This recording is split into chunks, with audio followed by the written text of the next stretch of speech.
प्यारे बच्चों, जैसा कि आपने सुना ही होगा कि ना केवल मनुष्य बल्कि हर प्राणी के लिए कर्म करना आवश्यक व महत्वपूर्ण है और कर्म में विश्वास रखने वाले लोग ही कर्मवीर कहलाते हैं। आज की इस वीडियो में हम इसी विचार व सीख पर आधारित कविता कर्मवीर पढ़ेंगे, जिसके कवि रामधारी सिंह दिनकर हैं, जिनकी रचनाएं पाठकों में उत्साह भरने के साथ साथ हर मुश्किल का सामना करने और निरंतर आगे बढ़ने की प्रेरणा देती है। तो चलिए अब शुरू करते हैं कविता। कविता का नाम है कर्मवीर, यानी जो कर्म से पीछे नहीं हटते, कर्म करना नहीं छोड़ते। अब देखते हैं इसका वाचन और भावार्थ। सच है विपत्ति जब आती है, कायर को ही दहलाती है। सूरमा नहीं विचलित होते, क्षण एक नहीं धीरज खोते।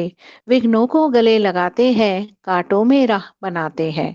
इन पंक्तियों में बताया गया है कायर और वीर व्यक्ति का अंतर, कि विपत्ति अर्थात मुसीबत, रुकावट, जब कोई मुसीबत आती है तो कायर ही डरता है। जो कर्म नहीं करना चाहते, आलसी प्रवृत्ति के होते हैं, वे डरते हैं। लेकिन सूरमा यानी कि वीर व्यक्ति, साहसी, कर्म में विश्वास रखने वाले, वे विचलित नहीं होते, यानी घबराते नहीं और एक पल के लिए भी अपना धैर्य, अपनी हिम्मत नहीं खोते। विघ्नों को गले लगाते हैं, यानी मुसीबतों का सामना करते हैं और कांटों में राह बनाते हैं, अर्थात मुश्किल से मुश्किल रास्ते में भी कोई ना कोई राह, समाधान ढूंढ लेते हैं और आगे बढ़ते हैं।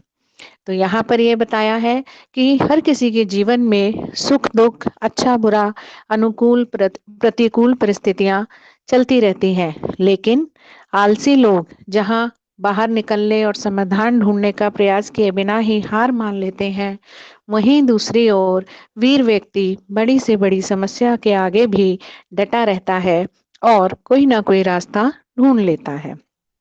अब आगे देखते हैं। मुंह से कभी ना उफ कहते हैं, संकट का चरण ना गहते हैं।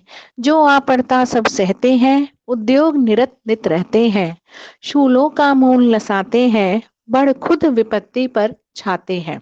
यहाँ पर बताया गया है कि उफ यानी दर्द भरी आवाज, कभी भी मुंह से दर्द भरी आवाज नहीं निकालते, कुछ नहीं कहते और संकट को यानी मुसीबत को पकड़कर नहीं बैठे रहते, उसका रोना नहीं रोते रहते। जो सामने आ जाता है, जैसी परिस्थिति होती है, उसे सहते हैं, उसका सामना करते हैं और निरंतर उससे बाहर निकलने की, उसे ठीक करने की कोशिश में लगे रहते हैं। शूलों का मूल नसाते हैं, यानी कांटों को जड़ से ही खत्म कर देते हैं। कांटे अर्थात मुसीबत, मुश्किल, उन्हें जड़ से ही समाप्त कर देते हैं और आगे बढ़कर विपत्ति पर छा जाते हैं, यानी उसका हल निकाल लेते हैं। है कौन विघ्न ऐसा जग में, टिक सके आदमी के मग में। खम ठोक ठेलता है जब नर, पर्वत के जाते पांव उखड़। मानव जब जोर लगाता है, पत्थर पानी बन जाता है। कवि कहते हैं कि संसार में ऐसा कोई विघ्न, कोई बाधा नहीं है जो आदमी की लगन के आगे आदमी के दृढ़ संकल्प और लगन के आगे टिक सके, उसे रोक सके। हर बाधा को उसके दृढ़ संकल्प के आगे हारना ही पड़ता है। खम ठोक ठेलता है जब नर, मनुष्य जब साहस बटोर कर जोर लगाता है, धकेलता है, तो पर्वत भी अपनी जगह से हिल जाता है और उसकी कोशिशों के आगे पत्थर पानी बन जाता है। कहने का भाव यह है कि यदि मनुष्य ठान ले तो मुश्किल से मुश्किल काम भी संभव है, असंभव को भी वह अपने दृढ़ संकल्प और कोशिश, प्रयास, परिश्रम आदि के द्वारा संभव बना सकता है। अंतिम पद्यांश देखिए। गुण बड़े एक से एक प्रखर, है छिपे मानवों के भीतर। मेहंदी में जैसे लाली हो, वर्ती का बीच उजियाली हो। बत्ती जो नहीं जलाता है, रोशनी कह नहीं पाता है। इन पंक्तियों में बताया है कि हर मनुष्य के अंदर अनेक गुण छिपे हुए हैं।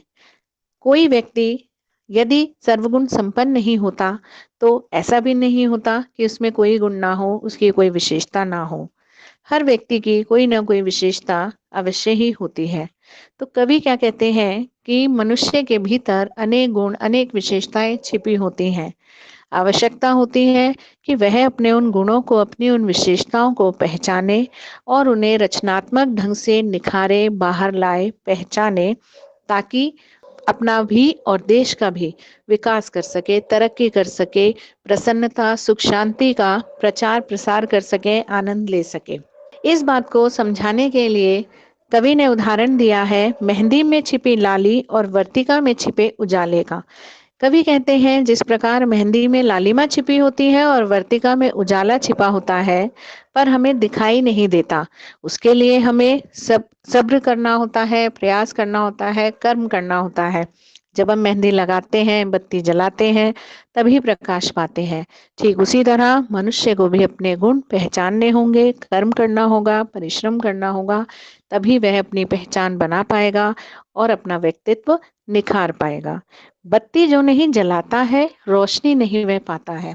अंतिम पंक्तियों में कवि कहते हैं कि जो बत्ती नहीं जलाता, उसे रोशनी प्राप्त नहीं होती। यहाँ पर कहने का मतलब यह नहीं है कि लाइट नहीं जलाई, खटका नहीं दबाया तो रोशनी नहीं मिलेगी। इसका मतलब यह है कि जो व्यक्ति कर्म नहीं करता, परिश्रम नहीं करता, प्रयास नहीं करता, उसे जीवन में सुख शांति, समृद्धि और सफलता आदि रूपी रोशनी, प्रकाश, उजाला नहीं मिल पाता। तो कविता का भाव है कि मनुष्य को कर्म करते रहना चाहिए और परिस्थितियां जीवन में बदलती रहती हैं, हमें उनका सामना हंसकर और डटकर करना चाहिए, क्योंकि मनुष्य मनुष्य में अनेक गुण छिपे हुए हैं और वह प्रतिभा है जिसका प्रयोग कर वह बड़ी से बड़ी समस्या का समाधान कर सकता है। रामधारी सिंह दिनकर जी बहुत ही प्रसिद्ध कवि हैं और इनकी कविताओं में वीरता, साहस और मनुष्य के निरंतर बढ़ते रहने की प्रेरणा है। तो ऐसी ही प्रेरणा इस कविता में है। धन्यवाद।